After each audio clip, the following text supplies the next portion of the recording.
Olá a todos! Hoje vamos falar-vos sobre o RGPD, o Regulamento Geral de Proteção de Dados, que a nível internacional é conhecido como GDPR, o General Data Protection Regulation. O RGPD entra em vigor a 25 de maio de 2018 para todos os países da Comunidade Europeia. E o que é então o RGPD? O RGPD é um conjunto de regras que todos os países da Comunidade Europeia têm de implementar. Ou seja, a razão de existir é dar controle aos cidadãos europeus sobre como é que os seus dados pessoais que eles fornecem a empresas estão a ser tratados. O RGPD foi aprovado há já 2 anos e foi definido que entrará em vigor a 25 de maio de 2018. As empresas ou entidades que não aplicarem o RGPD podem sofrer coimas bastante custosas. Nos casos menos graves, a coima poderá ir até 10 milhões de euros ou 2% do volume do negócio anual de uma empresa. Mas nos casos mais graves, pode ir até 20 milhões de euros ou 4% do volume do negócio anual. O RGPD é, portanto, algo que todas as empresas têm de repensar, analisar e fazer uma inventariação de toda a informação que estão a tratar ao nível de dados pessoais. E quem é que tem de aplicar então o RGPD? Será que uma empresa com 3 colaboradores que tem um site de venda online ou que tem um software de faturação que armazena dados pessoais dos seus clientes não tem de aplicar o RGPD? Tem. Todas as empresas ou entidades que armazenem dados pessoais de cidadãos europeus têm de aplicar o RGPD. Por exemplo, uma empresa que está sediada fiscalmente nos Estados Unidos da América, ou seja, fora da Comunidade Europeia, mas que está a operar dados pessoais dos cidadãos europeus, é obrigada a cumprir o RGPD, independentemente de onde fisicamente esses dados estão a ser armazenados, mesmo que estejam a ser armazenados na cloud.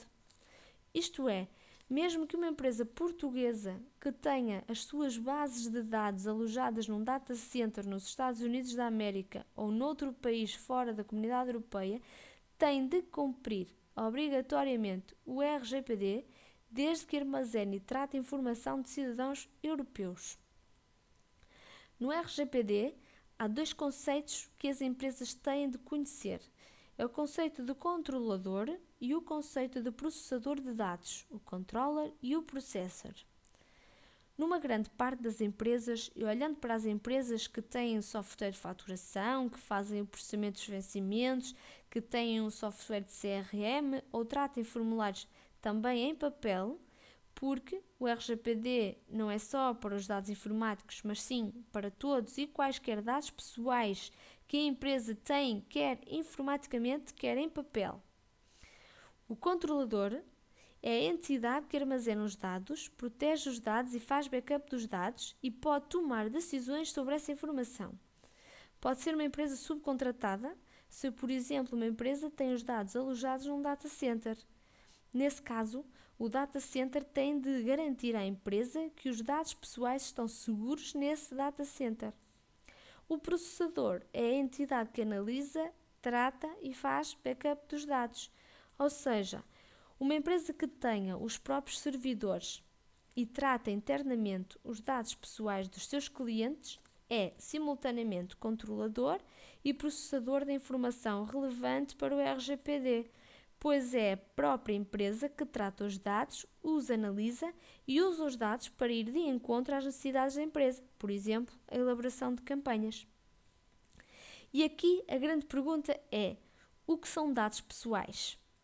O artigo 4 do RGPD define que dados pessoais é qualquer informação que possa levar à identificação de uma pessoa de forma direta ou indiretamente. Por exemplo, a fotografia de um cidadão permite identificá-lo mesmo que na fotografia não esteja escrito o nome da pessoa. E nesse caso, a fotografia é um dado pessoal porque permite a identificação da pessoa. Outro exemplo é a fotografia da casa de um cidadão, pois pode levar à identificação do mesmo. Mas o RGPD, ao nível do artigo 4 e artigo 9, categoriza os dados pessoais entre dados pessoais genéricos e dados pessoais sensíveis. Aqui chamamos a atenção que já existem empresas que estão já habituadas a cumprir regras muito rígidas sobre a proteção dos dados dos cidadãos, independentemente de já estar ou não implementado o RGPD. É o caso das empresas na área da saúde, onde há efetivamente dados muito sensíveis e sigilosos, onde é necessário garantir que não são perdidos ou dissipados para outras entidades. Os dados pessoais são, por exemplo, o nome, telefone, e-mail, os cookies recolhidos por sites de internet, um post numa rede social ou num fórum ou uma fotografia. Os dados pessoais sensíveis são, por exemplo, as tendências religiosas, políticas, sexuais, raciais, opiniões filosóficas, dados de saúde, genéticas, criminais, etc. Isto porque a razão do RGPD é proteger o indivíduo. Em termos práticos, o RGPD vai obrigar as empresas ou entidades a cumprir determinados tópicos. E os principais tópicos são o consentimento, o direito de consulta, o direito ao esquecimento, o direito à portabilidade dos dados, o direito de oposição, o controle de acessos e o registro de tratamento de dados. O consentimento é a ordem ou autorização que o cidadão dá a uma empresa ou entidade para armazenar e ou tratar os seus dados. O direito à consulta permite ao cidadão exigir a uma empresa ou entidade, em qualquer momento, que a empresa lhe mostre quais são os dados que tem armazenados sobre esse cidadão, dando-lhe uma cópia dessa informação. O direito ao esquecimento leva-nos a uma situação muito comum nos dias de hoje e que são os e-mails que recebemos muitas vezes com publicidade de produtos ou empresas a quem nós nunca fornecemos diretamente os nossos dados, e-mail ou telefone. E por este motivo, qualquer cidadão pode exigir o direito ao esquecimento. E o direito ao esquecimento não é só o direito de não voltar a ser contactado, mas também o direito a que uma empresa apague todos os dados pessoais do cidadão.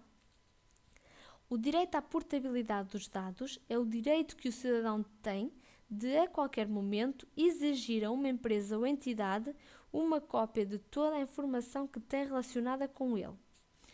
O direito à oposição é o direito que permite ao cidadão, a qualquer momento, dizer a uma empresa ou entidade que não quer que tratem mais os seus dados. O controle de acessos obriga a que as empresas ou entidades que tratam dados pessoais garantam a segurança dos dados, ou seja, todo o cidadão tem de ter garantias e saber quem é que vai aceder e tratar os seus dados. O controle de acessos leva-nos a um outro tópico, que é o registro de tratamento de dados, ou seja, as entidades que tratam os dados pessoais do cidadão têm de ter registros de todo o histórico de atividade com o contacto e registro de quem tem acesso aos dados pessoais de um cidadão. Tal como referimos anteriormente, o consentimento é a ordem ou autorização que o cidadão dá a uma empresa ou entidade para armazenar e ou tratar os seus dados. Ou seja, sem consentimento, a empresa e ou a entidade não pode fazer nada com os dados do cidadão, pois o consentimento é uma manifestação de vontade livre, específica, informada e explícita, pela qual o titular dos dados aceita, mediante uma declaração, que os seus dados pessoais sejam objeto de tratamento. E o consentimento não pode ser verbal. Por exemplo, quando acedemos ao site de uma empresa e preenchemos um formulário de contacto, é porque queremos ser contactados por essa empresa. E para dar resposta a este tópico do RGPD, o site tem de ter disponível a sua política de privacidade e apresentar ao cidadão que se está a registar no site algo onde este dá autorização à empresa para tratar os seus dados, voltar a contactá-lo, enviar-lhe campanhas, e-mails, etc. E tem de ser o cidadão a ativar a autorização de tratamento dos dados. Ou seja, a autorização não pode estar pré-definida no site. Outro exemplo, Uma empresa que recebe vários currículos e que na primeira entrevista apresenta um pequeno formulário para o candidato preencher com os seus dados, como o nome, a morada, a data de nascimento, etc. Nesse formulário, que é impresso em papel, a empresa tem de colocar um espaço onde o candidato assine que vai dar o consentimento a que a empresa possa tratar essa informação. E atenção, o silêncio, as opções pré-validadas ou a omissão não deverão constituir um consentimento. Concluindo, não é o cidadão que tem de provar que deu consentimento para tratamento dos dados, mas é a empresa ou entidade que tem de provar que o cidadão deu consentimento para o tratamento dos dados. É sempre quem tem os dados e trata os dados quem tem de provar que foi dado consentimento para os tratar.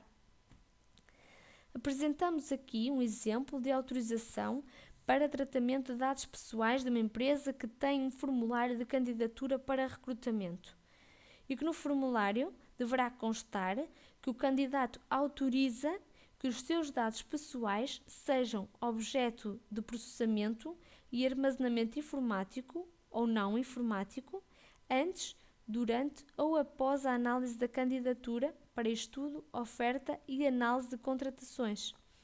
A empresa deverá também esclarecer o candidato que este tem o direito de acordo com o RGPD, a conhecer os dados que sejam registados sobre si, completar, retificar e eliminar livremente sem restrições a informação a seu respeito.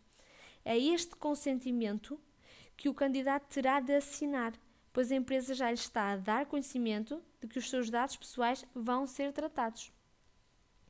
Quais são então os direitos dos cidadãos sobre os seus dados?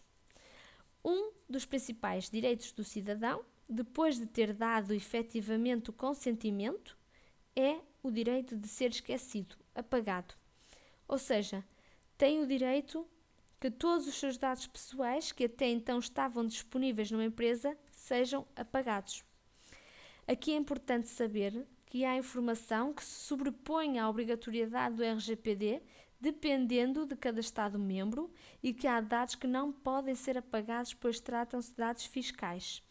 Ou seja, a empresa pode apagar os dados pessoais de um cliente, como o nome ou a morada, mas não pode eliminar ou alterar as faturas desse cliente, pois são dados fiscais e uma vez que há leis fiscais a nível da autoridade tributária e certificação de software que obrigam que essa informação seja mantida no software. Outro direito dos cidadãos é o direito à portabilidade dos dados. E neste caso, os softwares têm de estar preparados para isto. Ou seja, o cidadão tem o direito de, em qualquer momento, obter um ficheiro com todos os dados que estão armazenados na empresa sobre ele. E atenção, que a portabilidade dos dados só diz respeito a dados informáticos, ou seja, neste caso, exclui-se o papel.